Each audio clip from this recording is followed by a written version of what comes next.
एक खतरनाक वायरस जिसकी वजह से पूरा एपोकलिप्स बर्बाद हो गया पृथ्वी पे छोड़ दिया गया, जो स्क्रीन देखने और खून से फैल रहा था।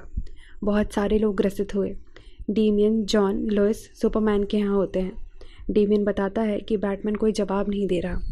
वहीं बैट केव में नाइटविंग और रेड रॉबिन ग्रसित रहते हैं और बैटमैन पे हमला करते हैं। अब उसके आगे पहले कुछ दिन हम लोग इतने अलग थलग थे। हेलो, कोई है क्या? कोई हमें सुन सकता है?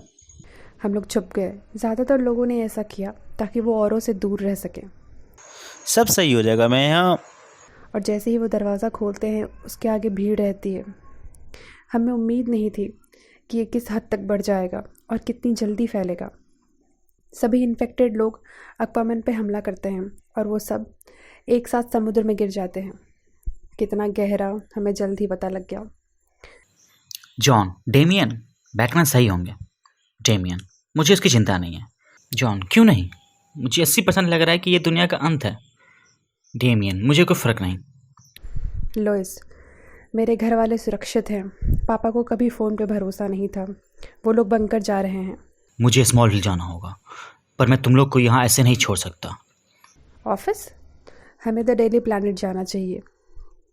सबसे पहले हमें अपना कम्युनिकेशन चालू करना था ताकि पता लग पाए कितने लोग जीवित हैं, कितने दोस्त। गौथम में हार्ले, मैं पहले ही बता दूं कि ये एक बकवास आइडिया है। आईवी, वाकई? चलो ठीक है, मैं कुछ नया करती हूँ। हालांकि कुछ समय लग जाएगा, कुछ नया करना होगा ना। हार्ले क्विंस, मैं तुम्हें रोकना चाहूँगी। तभी हार्ले लताओं से बन जाता है। हार्ले, क्या सच्ची? क्या तुम अपने पौधों से ऐसा करोगी अब? आईवी, चलो मैं तुम्हें एक राज की बात बताती हूँ। इन लताओं को ये पसंद है। हार्ले, ठीक है, मैं कभी भी तुम्हारे कमरों में नहीं सोऊंगी। रेड, तुम्हें पता है तुम मेरे साथ आ सकती हो। आईवी, हाँ मैं आ सकती हूँ, पर तब तुम्हें खुद कभी समझ नहीं आएगा। हार्ले, क्या समझ नहीं आएगा? आईवी, तुम अकेले ये कर सकती हो। मैं तुम्हारा इंतज़ार अपने बगीचे में करूँगी। अब जाओ। हार्ले कहीं कमरे में अंदर आती है। मिस्टर जे, वहीं सामने जोकर बैठा रहता है। मैं सोच रही थी कि वैसे तुम्हें पसंद तो नहीं है कि मैं सोचूं भी, और मुझे लग रहा है कि ये एक समस्या है। मैं आईवी से बात कर रही थी, और नहीं, ये प्यारी सी मासूम सी फूलों की देवी का नहीं, मेरा डिसीजन है। मैं यहाँ ये बताने आई हूँ कि अब सब खत्म। मेट्रोपोलिस के बाहर। हेल, मुझे बिल्कुल पसंद नहीं। मुझे समझ नहीं आ रहा है कि मैं यहाँ आने के लिए मान कैसे गया। कैनरी, क्योंकि मैं ज़िद्दी हूँ। एरो, और तुम मेरे दोस्त बहुत कमज़ोर दिमाग के। ये गलत है। मैं सचमुच अपनी इच्छा शक्ति के लिए जाना जाता हूँ। फिर भी तुम यहाँ हो। लगता है कि मुझे सबको सच बताना होगा। हेल, हमने अभी तुरंत ही दुनिया को एपोकलिप्स के हमले से बचाया है। एक शाम तो अपने नाम बनती है। क्यों ना तुम अपने रिंग से कुछ बनाओ और हम लोग गाना साना गाएं। ऐसा भी हो सकता है। तुम गाओगी तो हम लोग का सिर फट सकता है। एरो खड़ा हो जाता है। ये क्या कर रहे हो? मैं तुम्हें सलामी दे रहा हूँ। सलामी क्यों? हल जॉर्डन, आप किसी भी स्थिति को आनंद मुक्त करने की क्षमता रखते हैं। स्वागत है आनंद मुक्त कॉर्प्स में। हेल वहाँ से जाने लगता है। ठीक है, आता हूँ मैं। कैनरी, वो फ़ोन पे है। ये सबसे दूर होने के लिए आए हैं, फिर भी तुम तैयार हो? और वही ओली अपने धनुष का तार छेड़ने लगता है और डायना गाना गाने लगती है। तभी किसी की आवाज़ आती है। ओली चौंकते हुए। ये कुछ ज़्यादा लग रहा। कैनरी हेल को आवाज़ देती है और तभी वहाँ पे ब्लास्ट होता है। दोनों डरे हुए, हेल, हे भगवान। और वहीं सामने ग्रीन लैंटर्न खड़ा रहता है। रिंग से चेतावनी आती है, घातक बल का प्रयोग निषेध। तभी रिंग से दोनों के ऊपर हमला होता है और डायना को चोट लगती है। ओली चिल्लाते हुए, डायना! और वो एक तीर ग्रीन लैंटर्न को मारता है।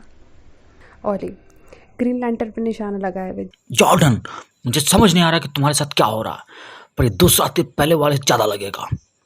इसकी तो। और फिर उस पर एक जानवर हमला करता है। डायना ये देखकर ज़ोर से चिल्लाती है, ओली! और उसके चिल्लाने से ग्रीन लैंटर्न निसहाय हो जाता है। हमें कोई सुनने वाला चाहिए था, कोई भी जो हमें सुन सकता था। सुपरमैन, लॉइस, जॉन और डेमियन डेली प्लैनेट आते हैं। सुपरमैन, ऑफिस में पुराना वाला टीवी और रेडियो सिस्टम है। लॉइस, हम लोग को उसे चालू करना चाहिए और कोई तरीका निकालते हैं सबसे बात करने का। रुको, और वो अपने एक्सरे विजन से देखता है। फिर हम अभी नहीं जा सकते, अंदर राक्षसों का मेला लगा है। वो लोग जिन्हें हम जानते हैं। हाँ। और वो पीछे मुड़कर जाने लगता है। लॉइस, क्लार्क। जॉन, जब तक मैं नहीं आ जाता वो दरवाजे से किसी को मत आने देना। तुम कहाँ जा रहे हो? क्या हुआ? ऐसा लग रहा है मैंने कुछ सुना। जॉन, क्या सुना आपने? एक चीख। कैनरी। हेल। हेल वहीं सामने ज़मीन पे पड़ा होता है। प्यारे बंदे, ये तुमने क्या किया? सेक्टर 2814 ग्रीन लैंटर्न मारा गया। इसकी जगह कोई और खोज न जाए। खोज समाप्त। पृथ्वी की डना लैंस, तुम्हारे अंदर डर को काबू करने की क्षमता है। स्वागत है ग्रीन एटम कॉर्स में। आयला। नहीं, मुझे ये नहीं चाहिए। वहीं ऊपर से आवाज़ आती है रख लो, और वहाँ सुपरमैन रहता है। हमें इसकी जरूरत पड़ेगी। सुपरमैन, ग्रीन लैंटर्न और एरो आते हैं। लोइस, वो हमारे साथ हैं। उसने संपर्क किया। डीमियन, ये बैटमैन है। और वो एक रेडियो आगे करता है। बैट्स, ये क्या हो रहा है? अवे भी हाल जॉम्बीज बन गया और हमें मारने के लिए आया। बैट, वो जॉम्बी नहीं है, वो भूखे नहीं है और ना ही वो खा रहे हैं। वो मौत फैला रहे हैं, वो जिंदगी चुरा रहे हैं, वो एंटी लाइफ है और इसका ट्रिगर एक इक्वेशन है। मैं तो पहले से मैथ में कमज़ोर था। ध्यान से सुनो, और मेरे पास ज़्यादा वक्त नहीं है। मैं अपना खून जांच किया। तुम्हारा क्या मतलब कि ज़्यादा वक्त नहीं? मैं मिस्टर फ्रीज के सूट में हूँ और इसकी ठंड से सब धीरे हो जाएगा, वायरस का असर भी, पर ये तुरंत काबू कर लेगा। ब्रूस, भावुक होने का समय नहीं है क्लार्क। ये टेक्नोलॉजी और बायोलॉजी मिश्रित है। ये खून से और डिजिटल तरीके से फैलता। अगर दुनिया बचानी है तब उन सभी को मारना होगा जिन्हें ये हो चुका, और इंटरनेट को बंद करना होगा। मुझे हमेशा से लगता था इंटरनेट बर्बादी का कारण है, पर ऐसी बर्बादी सोचा नहीं था। पर तुम तो यार, एक वायरस से बैटमैन नहीं मर सकता। ऐसा तो नहीं है कि तुम बीमार होकर मर जाओगे? अरे तुम पूरे ब्रह्मांड में किसी को धूल चटा सकते हो। ब्रूस, तुम कुछ तो कर सकते हो। ऐसा कुछ नहीं है जो मैं कर सकूं, या शायद मेरा मन करने नहीं दे रहा। इसे यही चाहिए। डेमियन, बैटमैन, डेमियन, मैं एल्फ्रेड के पास कुछ है। ये कुछ ऐसा है जो मैं हमेशा चाहता था। मुझे तुम पर पक्का यकीन है। माफ करना, पर मैं तुम्हें देख नहीं पाऊंगा। डेमियन, पिताजी, पिताजी। बैटमैन सामने की स्क्रीन खरोचते हुए, चिल्लाते हुए पीछे मुड़ता है और एल्फ्रेड पे हमला करने आगे बढ़ता है। एल्फ्रेड, कंप्यूटर, कॉल कट करो। इससे ऐसा नहीं होना चाहिए था। तुम्हारे तो बिल्कुल नहीं। मुझे माफ करना बेटे। और तभी गोली चलने की आवाज़ आती है। बैंग।